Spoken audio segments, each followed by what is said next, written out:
ಹರೇ ಕೃಷ್ಣ. ನಿಮ್ಮೆಲ್ಲರಿಗೂ ನಮಃ ನಳಪಾಕ ಯೂಟ್ಯೂಬ್ ಚಾನಲ್ಗೆ ಸುಸ್ವಾಗತ. ನಾನು ಸ್ನೇಹ. ಇವತ್ತು ನಾರ್ತ್ ಕರ್ನಾಟಕದ ವಿಶೇಷವಾದ ಜೋಳದ ವಡೆ ಹೇಗೆ ಮಾಡೋದು ಅಂತ ಹೇಳ್ಕೊಡ್ತಾ ಇದ್ದೀನಿ. ನಮ್ಮ ಹುಬ್ಳಿ ಧಾರವಾಡ ಸೈಡ್ ಈ ಜೋಳದ ವಡೆ ತಿನ್ನೋದಕ್ಕೆ ಯಾರು ತಾನೇ ಇಷ್ಟಪಡಲ್ಲ, ಅಷ್ಟೊಂದು ಟೇಸ್ಟಿಯಾಗಿರುತ್ತದೆ. ಈ ರೆಸಿಪಿ ಉತ್ತರ ಕರ್ನಾಟಕದ ಮನೆ ಮನೆಗೂ ಪ್ರಿಯವಾದದ್ದು. ಬನ್ನಿ ಹೇಗೆ ಮಾಡೋದು ಅಂತ ನೋಡ್ಕೊಂಡು ಬರೋಣ. ಫಸ್ಟ್ ಸ್ಟೆಪ್ ಅಂದರೆ ಮಿಕ್ಸ್ ರೆಡಿ ಮಾಡ್ಕೋಬೇಕು. ಅದಕ್ಕೆ ಬೇಕಾದ ಫ್ರೆಶ್ ತರಕಾರಿಗಳನ್ನು ಈಗ ತಯಾರಿಸ್ಕೊಳ್ಳೋಣ. ಈಗ ಹೇಳ್ತಿರೋ ಎಲ್ಲ ತರಕಾರಿಗಳನ್ನು ನೀವು ನಿಮ್ಮ ಇಷ್ಟಕ್ಕೆ ತಕ್ಕಂತೆ ಹೆಚ್ಚು ಕಡಿಮೆ ಮಾಡ್ಕೋಬಹುದು. ಈಗ ಒಂದು ಮಿಕ್ಸಿ ಜಾರ್ಗೆ ಸ್ವಲ್ಪ ಬೆಳ್ಳುಳ್ಳಿಯನ್ನು ಹಾಕ್ಕೊಳ್ತಾ ಇದ್ದೀನಿ. 1.5 ಟೀ ಸ್ಪೂನ್ ಆಗುವಷ್ಟು ಜೀರಿಗೆ, 6 ರಿಂದ 8 ಮೆಣಸಿನಕಾಯಿ, ಸ್ವಲ್ಪ ಕೊತ್ತಂಬರಿ ಸೊಪ್ಪು, ಸ್ವಲ್ಪ ಕರಿಬೇವು, 2 ಟೀ ಸ್ಪೂನ್ ಧನಿಯಾ ಕಾಳು ಮತ್ತು ಸ್ವಲ್ಪ ಉಪ್ಪು ಹಾಕಿ ರುಬ್ಕೊಂಡು ಬರೋಣ. ನೆಕ್ಸ್ಟು ಹಿಟ್ಟು ಕಲಿಸ್ಕೊಂಡ್ಬಿಡೋಣ. ಒಂದು ಅಗಲವಾದ ಪಾತ್ರೆಯನ್ನು ತಗೊಂಡಿದ್ದೀನಿ.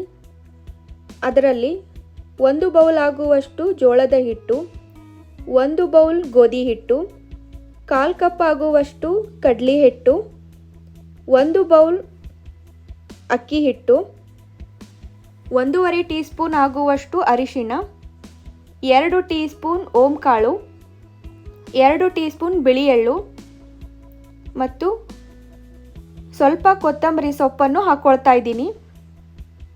ರುಚಿಗೆ ತಕ್ಕಷ್ಟು ಉಪ್ಪನ್ನು ಹಾಕಿ ಹಾಗೆ ಡ್ರೈ ಆಗಿ 1-2 ಸಲ ಕಲಿಸ್ಕೊಂಡು ಬರೋಣ. ಸ್ನೇಹಿತರೆ, ಮತ್ತೆ ಇದಕ್ಕೆ ನಾವು ಮೊದಲೇ ರುಬ್ಬಿಕೊಂಡಿರುವ ಮಿಶ್ರಣವನ್ನು ಹಾಕಿ ಮತ್ತೆ ಡ್ರೈ ಆಗಿ ಕಲಿಸ್ಕೊಂಡು ಬರೋಣ. ಈ ಹಿಟ್ಟು ಕಲಿಸ್ಕೋಬೇಕಾದ್ರೆ ಬಿಸಿನೀರೇ ಬೇಕಾಗಿರೋದ್ರಿಂದ 1.5 ಗ್ಲಾಸಷ್ಟು ನೀರನ್ನು ಸ್ಟವ್ ಮೇಲೆ ಇಡ್ತಾ ಇದ್ದೀನಿ. ಸ್ನೇಹಿತರೆ, ನೀವಿನ್ನೂ ನನ್ನ ನಮಃ ನಳಪಾಕ ಚಾನಲನ್ನು ಸಬ್ಸ್ಕ್ರೈಬ್ ಮಾಡೋದು ಮರೆಯಬೇಡಿ. ಬೆಲ್ ಐಕಾನ್ ಒತ್ತಿದ್ರೆ ಪ್ರತಿಯೊಂದು ಟೇಸ್ಟಿ ರೆಸಿಪಿ ನಿಮ್ಮ ಮೊಬೈಲ್ಗೆ ಬಡ್ತಿಯಾಗಿ ಬರುತ್ತದೆ. ನಿಮ್ಮ ಅನಿಸಿಕೆ ಅಭಿಪ್ರಾಯಗಳನ್ನು ನನ್ನೊಂದಿಗೆ ಕಮೆಂಟ್ ಬಾಕ್ಸಲ್ಲಿ ಹಂಚಿಕೊಳ್ಳಿ.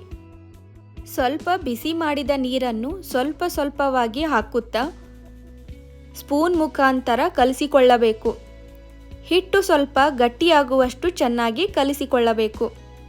ಚಪಾತಿ ಹಿಟ್ಟಿನ ಹದಕ್ಕೆ ಕಲಿಸಿಕೊಳ್ಳದೆ ಸ್ವಲ್ಪ ಗಟ್ಟಿಯಾಗಿ ಕಲಿಸ್ಕೋಬೇಕಾಗುತ್ತದೆ. ಈ ಸಮಯದಲ್ಲಿ ಬೇಕಿದ್ದರೆ ಟೇಸ್ಟನ್ನು ನೋಡ್ಕೊಂಡ್ಬಿಟ್ಟು ರುಚಿಗೆ ತಕ್ಕಷ್ಟು ಉಪ್ಪು ಅಡ್ಜಸ್ಟ್ ಮಾಡ್ಕೋಬಹುದು.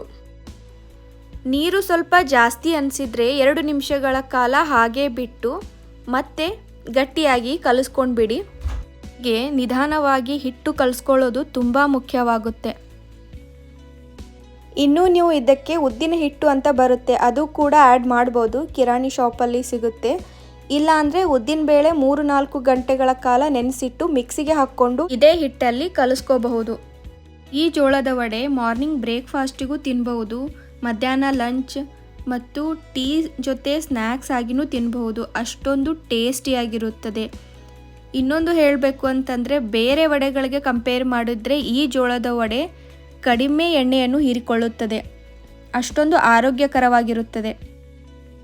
ಹಿಟ್ಟುಗಳ ಅಳತೆ ಪ್ರಮಾಣವನ್ನು ನಾನು ಹೇಳುವ ಹಾಗೆ ಸರಿಯಾಗಿ ಹಾಕಿದರೆ ಜೋಳದ ವಡೆಯ ರುಚಿ, ಗಟ್ಟಿತನ, ಕನ್ಸಿಸ್ಟೆನ್ಸಿ ಎಲ್ಲವೂ ಬರುತ್ತದೆ. ಮತ್ತು ಇತರೆ ಸಾಮಗ್ರಿಗಳು ಹೆಚ್ಚು ಕಮ್ಮಿ ಆದರೂ ಪರವಾಗಿಲ್ಲ. ಈಗ ಹಿಟ್ಟು ಸರಿಯಾಗಿ ಕಲಿಸಿಕೊಂಡಾಗಿದೆ. ಇದಕ್ಕೆ 2 ಟೀ ಸ್ಪೂನ್ ಎಣ್ಣೆಯನ್ನು ಹಚ್ಚಿಬಿಟ್ಟು ಸುಮಾರು 1 ಗಂಟೆಗಳ ಕಾಲ ನೆನೆಯಲಿಕ್ಕೆ ಇಡಬೇಕಾಗುತ್ತದೆ. ಸ್ನೇಹಿತರೆ, ಹೀಗೆ ಮಾಡೋದ್ರಿಂದ ಹಿಟ್ಟು ಬಿಗಿಯಾಗದೆ ಮೃದುವಾಗುತ್ತದೆ. ತಿನಿಸುಗಳ ರುಚಿ ಹಾಗೂ ತಾಜಾತನ ಹೆಚ್ಚಿಸುತ್ತದೆ. ಕರಿಯುವಾಗ ಬೇಯುವಾಗ ಎಣ್ಣೆ ಹೆಚ್ಚು ಹೀರುವುದಿಲ್ಲ. ಈಗ ಹಿಟ್ಟನ್ನು ನೆನೆಯಲಿಕ್ಕೆ ಇಟ್ಟು 1 ಗಂಟೆಗಳಾಗಿದೆ. ಈಗ ಇದನ್ನು ಸಣ್ಣ ಸಣ್ಣ ಉಂಡೆಗಳಾಗಿ ಮಾಡ್ಕೊಳ್ಳೋಣ. ಅದಕ್ಕಿಂತ ಮುಂಚೆ ಎಣ್ಣೆ ಕಾಯಲಿಕ್ಕೆ ಇಟ್ಬಿಡೋಣ.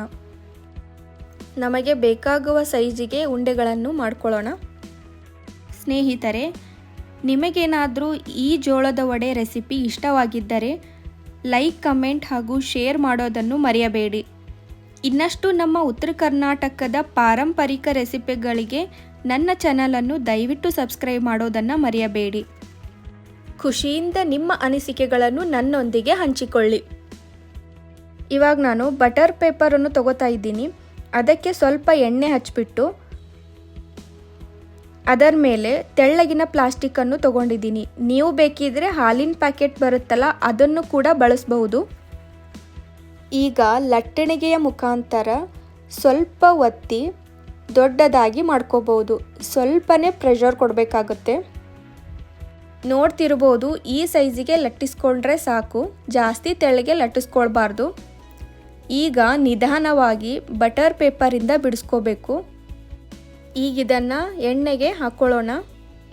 ಗ್ಯಾಸನ್ನು ಮೀಡಿಯಂ ಫ್ಲೇಮಲ್ಲಿ ಇಟ್ಕೊಂಡ್ಬಿಟ್ಟು ಹಾಕಿರುವ ವಡೆಯನ್ನು ಎರಡೂ ಬದಿಯಲ್ಲಿ ಚೆನ್ನಾಗಿ ಫ್ರೈ ಮಾಡ್ಕೋಬೇಕಾಗುತ್ತೆ. ಒಂದು ಬದಿಯಲ್ಲಿ ಚೆನ್ನಾಗಿ ಫ್ರೈ ಆದ ಮೇಲೆ ಇನ್ನೊಂದು ಬದಿಯಲ್ಲಿ ಹೊರಳಿ ಹಾಕಿ ಅದು ಕೂಡ ಫ್ರೈ ಮಾಡ್ಕೋಬೇಕು. ನೋಡಿ, ಈ ಕಲರ್ ಬರುವವರೆಗೂ ನಾವು ಫ್ರೈ ಮಾಡಿಕೊಂಡ್ರೆ ಸಾಕು. ಕ್ರಿಸ್ಪಿಯಾದ ಟೇಸ್ಟಿಯಾದ ಜೋಳದ ವಡೆ ರೆಡಿಯಾಗುತ್ತೆ. ಈಗ ನಾನು ನಿಮಗೆ ಇನ್ನೊಂದು ರೀತಿಯಲ್ಲಿ ವಡೆಯನ್ನು ಹೇಗೆ ರೆಡಿ ಮಾಡ್ಕೋಬೇಕು ಅಂತಲೂ ಹೇಳ್ಕೊಡ್ತಾ ಇದ್ದೀನಿ. ಬಟರ್ ಪೇಪರ್ಗೆ ಸ್ವಲ್ಪ ಎಣ್ಣೆ ಹಚ್ಕೊಂಡು ನಮಗೆ ಬೇಕಾಗಿರುವ ಸೈಜಲ್ಲಿ ಉಂಡೆಯನ್ನು ತೆಗೆದುಕೊಂಡು ಅದರ ಮೇಲೆ ತೆಳ್ಳಗಿನ ಪ್ಲಾಸ್ಟಿಕ್ಕನ್ನು ಹಾಕಿಬಿಟ್ಟು ಮನೆಯಲ್ಲಿರುವ ಬೌಲ್ ಅಥವಾ ಒಂದು ಸಣ್ಣ ಸೈಜ್ ಪ್ಲೇಟಿನಿಂದ ಈ ಥರ ಪ್ರೆಸ್ ಮಾಡಬೇಕು. ನೋಡಿ, ಈ ಥರ ವಡೆ ರೆಡಿ ಆಗುತ್ತೆ. ಜಾಸ್ತಿ ಪ್ರೆಸ್ ಮಾಡಬಾರ್ದು, ಸ್ವಲ್ಪ ಪ್ರೆಸ್ ಮಾಡಿದ್ರೆ ನೋಡಿ ಎಷ್ಟು ನೀಟಾಗಿ ಎಡ್ಜ್ ಎಲ್ಲ ಎಷ್ಟು ಕರೆಕ್ಟಾಗಿ ಬಂದಿದೆ ಅಂತ. ನೋಡಿ, ಇಷ್ಟು ತೆಳ್ಳಗೆ ಬಂದರೆ ಸಾಕು. ಇನ್ನೂ ಪ್ರೆಸ್ ಮಾಡಿ ತೆಳ್ಳಗೆ ಮಾಡಲಿಕ್ಕೆ ಹೋಗಬೇಡಿ. ಕೆಲವೊಬ್ಬರಿಗೆ ಲಟ್ಟಣಿಗೆ ಮುಖಾಂತರ ಲಟ್ಟಿಸಿದ ಮೇಲೆ ವಡೆ ಅಂಟಿಕೊಳ್ಳುತ್ತೆ, ಬಿಡಿಸ್ಕೊಳ್ಳೋದಕ್ಕೆ ಬರೋದಿಲ್ಲ ಅಂತ ಒಂದು ಭಯ ಇರುತ್ತೆ. ನಾವು ಜಾಸ್ತಿ ಪ್ರೆಷರ್ ಕೊಡದೆ ಈ ಥರ ನಿಧಾನವಾಗಿ ಲಟ್ಟಿಸಿದ್ರೆ ಅಂಟೋದಾಗಲಿ ಹರಿಯೋದಾಗಲಿ ಇರೋದಿಲ್ಲ. ಸ್ಮೂತಾಗಿ ವಡೆ ಬರುತ್ತೆ. ಈ ಜೋಳದ ವಡೆಗೆ ಬೆಸ್ಟ್ ಕಾಂಬಿನೇಷನ್ ಅಂದರೆ ಮೊಸರು ಅಥವಾ ಶೇಂಗಾ ಚಟ್ನಿ. ಸ್ನೇಹಿತರೆ, ಈ ಜೋಳದ ವಡೆ ರೆಸಿಪಿ ನಿಮಗೆ ಕಷ್ಟವಾಗದೇ ಇರುವ ಹಾಗೆ ಬಹಳ ಸುಲಭವಾಗಿ ಹೇಳಿಕೊಟ್ಟಿದ್ದೀನಿ. ನಿಮಗೆ ಇನ್ನೂ ಇದು ಕಷ್ಟವಾಗಿದೆ ಅಥವಾ ಬಹಳ ಸುಲಭವಾಗಿದೆ ಅಂತ ಕಮೆಂಟಲ್ಲಿ ತಿಳಿಸಿ. ಮತ್ತೆ ಭೇಟಿಯಾಗೋಣ ಮುಂದಿನ ವಿಡಿಯೋದಲ್ಲಿ ಮತ್ತೊಂದು ರೆಸಿಪಿಯೊಂದಿಗೆ. ನಮಸ್ಕಾರಗಳು.